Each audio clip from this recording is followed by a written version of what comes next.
Good morning, friends. Welcome back to school. Myself, Mahesh Suryanshi. I am working as an assistant teacher in R.C. Patel Anuradh Primary and Secondary Ashram School, Wagadi, Taluka Shirpur. So, friends, today we are going to learn the 8th standard, unit number 2, 2.2, the house builder.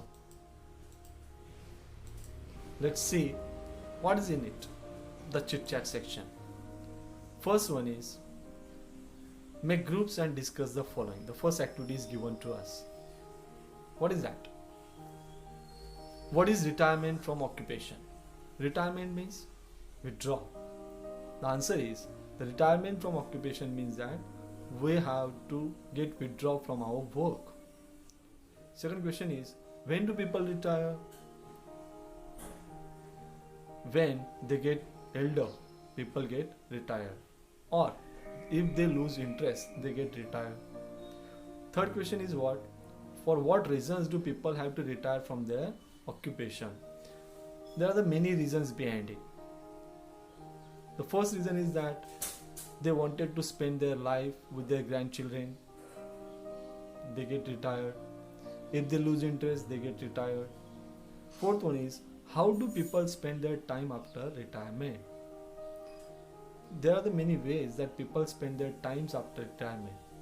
We can say that they wanted to spend their life happily, remaining life happily, as well as they wanted to spend their time with their grandchildren.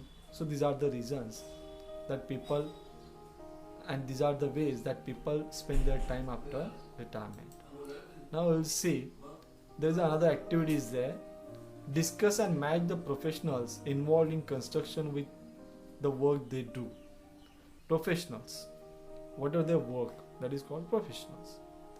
And here it is a list of professionals. Those are related or involved in construction. Construction means building a house or a structure. First we will see. I'll read it. There are the two groups, Group A and Group B.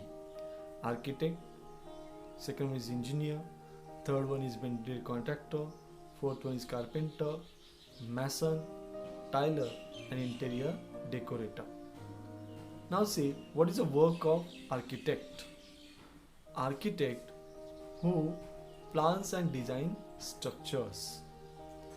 Engineer who ensures structure will be strong and stable. Building contractor. What is the work of building contractor? Who supervises construction, employs workers, professionals, etc. The carpenter, we know that. What is the work of carpenter? Who makes wooden frameworks of doors and windows. Then we have the next one is mason. Now, it's a new word for us. But mason, in Marathi we call it बांधकाम करणारा किंवा गवंडी. So mason who builds walls, roof, etc. and plasters. Now the next one is tiler. Tiler who does the flooring. And the last one is interior decorator who beautifies the inside of a home. Now see boys and girls, see the kids, there's a one term used here in activity, that is syllable. So the question arises in our mind, what is syllable? So see, let's see what is syllable. A word can be broken up into units of pronunciation. Pronunciation means how we utter that word, how we speak that word, that is called pronunciation. So a word can be broken up into units of pronunciation, each having one vowel sound, with or without consonant sounds around it. Each such unit is called a syllable. So, for example, see.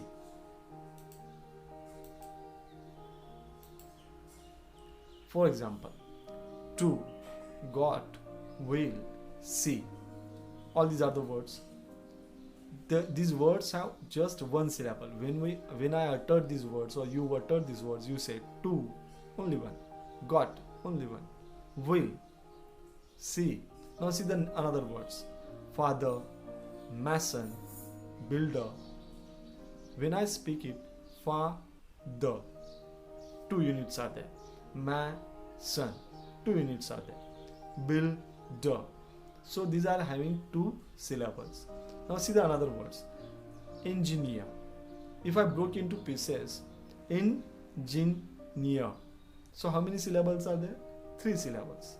Carpenter, carpenter. Construction, so these words having three syllables. So you can understand that a word is made up of units and each unit is called a syllable. So what is the work for you? Write down names of any 5 of your classmates and break them into syllables and write down the number of syllables in each of their names. Okay, so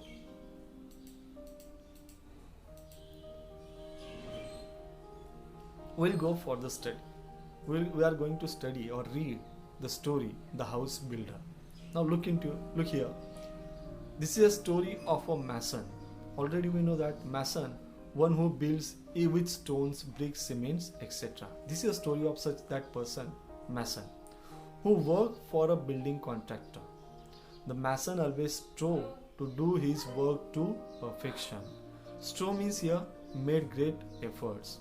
As soon as the house had been designed by the architect and details finalized by the engineer, the contractor would send for the mason and leave the responsibility of building the house to him. The mason would then, without wasting any time, start his work.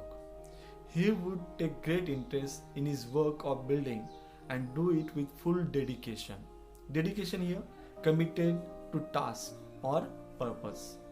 He made sure that he used the best construction material of high quality. The measurement of the walls, doorways, arches, etc. were perfect and gave an excellent and appealing finish to whatever he built. The owners of the new houses built would be more than satisfied with the construction. Because of the zeal means great enthusiasm and energy of one's efforts. Diligence means constant careful efforts, loyalty and persistence that he displayed in his work. The mason was in great demand and fetched good business to his contractor. Subsequently, the contractor recompensed the mason. Recompense here, it means a money given for work done handsomely. With a very good salary, he could meet the needs of his family sufficiently without any scarcity. The mason thus continued working with great devotion for many years, till he became a grandfather. Then he decided that it was time to retire and spend time playing with his grandchildren. Being a firm-minded person, he informed his contractor of his decision to retire from the house building.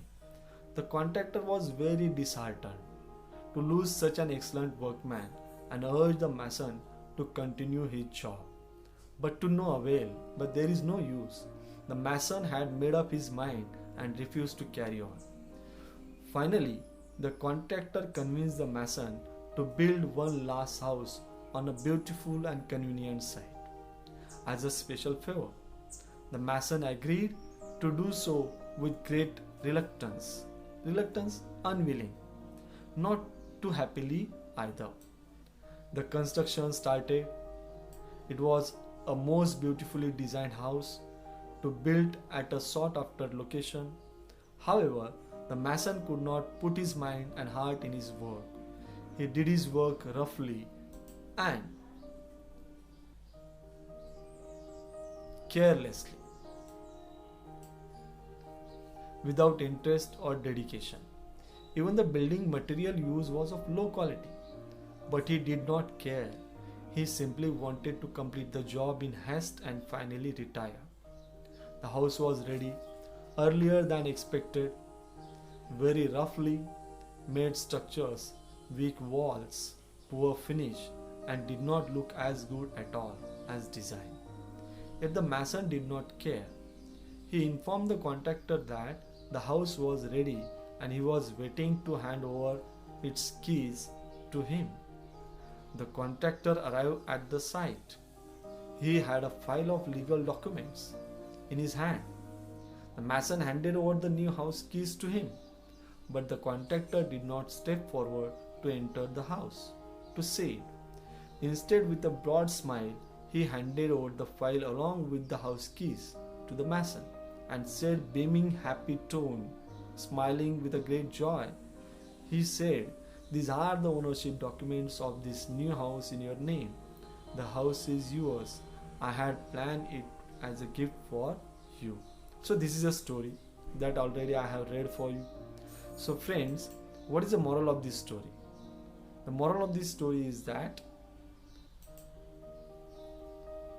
the mason who was doing a very hard work before when he got retired, but after retirement he was unwilling to do that, but he again built a house, and that same house was gifted by the contractor to him. So it means that what we have to do, we have to do any work with full dedication and interest. If you like that, please subscribe my channel. Thanks a lot. It is